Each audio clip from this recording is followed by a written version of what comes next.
વિદ્યાર્થી મિત્રો, આપણે જોઈ રહ્યા છીએ ધોરણ 8 ગણિત પ્રકરણ 9 માપન, એમાં સ્વાધ્યાય 9.1 નો દાખલા નંબર 3. હવે દાખલા નંબર 3 માં આપણને શું કીધું છે કે એક સમલંબ ચતુષ્કોણ આકારના ખેતરના વાડની લંબાઈ 120 મીટર છે. વાડની લંબાઈ આપી. લંબાઈ એટલે શું? તો કે આ ફરતી બોર્ડર, અને બોર્ડર એટલે શું થાય? તો કે પરિમિતિ. કોઈ પણ આકાર હોય, ધારો કે આપણે એક આ સમલંબ ચતુષ્કોણ જ દોરું, તો આ અંદરનો જે ભાગ છે એ ક્ષેત્રફળ છે, પણ આ જે છે આને શું કહેવાશે? એની પરિમિતિ. તો તમને એમ થતું છે આ તો ક્ષેત્રફળનો દાખલો છે, પરિમિતિનું શું કામ? આગળ કામ આવવાનું છે. હવે એમાં BC બરાબર 48 મીટર. તો આ માપ આપણને કેટલું આપી દીધું? 48 મીટર. ચાલો, એક આપણે જોતું તો મળી ગયું. આપણે આ બે સમાંતર બાજુની લંબાઈ ગોતવાની હોય ત્યારે જ આપણને ક્ષેત્રફળ મળે, અને એક ઊંચાઈ ગોતવાની હોય. એ સિવાય શું આપ્યું? તો કે CD આપણને આપ્યું 17 મીટર. આ આપણને કેટલું આપ્યું? તો કે 17 મીટર. હવે આપણને એવું કીધું AD બરાબર 40 મીટર. આ AD બરાબર કેટલું આપ્યું? તો કે 40 મીટર. તો આ ખેતરનું ક્ષેત્રફળ આપણે ગોતવાનું છે. હવે આપણી પાસે સૂત્ર તો છે, હું સૂત્ર અહીંયા લખી દઉં. આપણે આ દાખલો બે પાર્ટમાં ગણવાનો છે. અહીંયા હું સૂત્ર લખી નાખું એનું. પહેલા કે સમલંબ ચતુષ્કોણ આકારના ખેતરનું ક્ષેત્રફળ અથવા તો ખેતરનું ક્ષેત્રફળ બરાબર 1/2. અહીંયા આવશે a જ કૌંસમાં a વત્તા b. હવે આમાં આપણી પાસે છે શું એ જોઈ લઈએ. 1/2 છે, a એટલે કે એક સમાંતર બાજુ, b એટલે બીજી સમાંતર બાજુ છે. આપણી પાસે ઊંચાઈ નથી. ઊંચાઈ એટલે કે ચતુષ્કોણ કેટલો ઊંચો છે. આ તો આ ટાઈપનો છે. આપણે અત્યાર સુધી સમલંબ ચતુષ્કોણ જે જોઈએ એ આવા જોયા હતા, અને અહીંયા વચ્ચે જે હતું એ હાઈટ આવતી હતી. હકીકતે આ હાઈટ એટલે શું છે? તો કે આ લંબ જ છે, અને એનું શું કહેવાય? મેન્શન આપણને રકમમાં કર્યું છે. જો અહીં બાજુ AB, તો આ બાજુ AB એ સમાંતર બાજુ AD અને BC પરનો લંબ છે. એટલે કે સમાંતર બાજુ આ બે છે ને એની ઉપરનો લંબ છે. મતલબ કે આવી આકૃતિ આપણને આપી છે.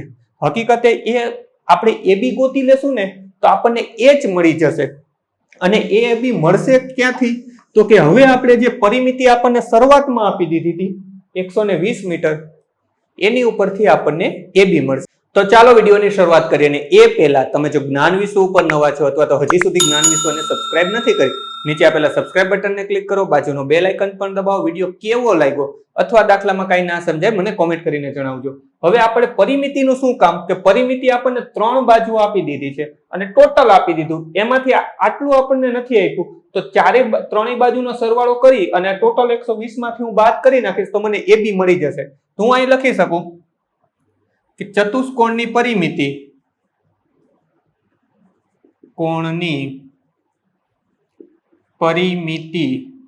બરાબર AB વત્તા BC વત્તા CD વત્તા DA. મેં સિમ્પલ લખી નાખ્યું. પરિમિતિ મારે ગોતવાની નથી, મને ઓલરેડી આપી દીધી. હું લખું તેથી 120 બરાબર AB કેટલું છે ખબર નહીં, તું એમ જ લખી નાખું, કારણ કે એ જ આપણે ગોતવાનું છે. આ AB જ ગોતવાનું છે. BC આપણી પાસે કેટલું છે? તો કે 48. એને વત્તા CD કેટલું છે? તો કે 17. એને વત્તા AD કેટલું છે? તો કે 40. તો આપણે લખીએ 120 બરાબર AB કેટલું છે? તો આપણે જે ગોતવાનું છે એને એમ જ છોડી દઈએ. અહીંયા સરવાળો કરી નાખીએ. 0 વત્તા 7 એટલે કે 7. 7 ને 8 15 નો પાંચડો, વધી પડી 1, 4 ને 5, 5 ને 6, 6 ને 4 10. તો આપણને મળ્યા 105. હવે આપણે ગોતવાનું જે હતું એને આપણે સૂત્રનો કરતા બનાવીએ. તો 120 ઓછા 105, 120 ઓછા 105, આને વ્યવસ્થિત જ લખી નાખીએ, બરાબર AB. આ 105 બરાબર ની આ બાજુ લીધા, ડા બાજુ જબા કર્યા, તો મને શું મળ્યું? એ ધન હતા તો શું બની ગયા? ઋણ. 120 માંથી 105 જાય તો AB બરાબર શું મળશે? તો કે 15 સેમી. અને આ AB જે છે એ જ આપણને ખબર છે કે એ લંબ છે. જો અહીં પણ સમાંતર બાજુ પરનો લંબ છે, તો એટલા માટે આપણે એને શું કહી શકાય? એને ઊંચાઈ તરીકે લઈ શકાય. હવે આપણી પાસે આપણે જે જોતું તો એ મળી ગયું. તો અહીંયાથી 1/2 ઊંચાઈ આપણને મળી ગઈ, તો કે 15. કૌંસમાં A કેટલો છે? તો કે છે 40. અને B કેટલો છે? તો કે 48.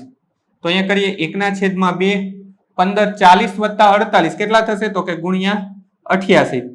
છેદ શું ઉઠશે? તો કે 44 દુ 88. 2 ને 2 ઉડી ગયા.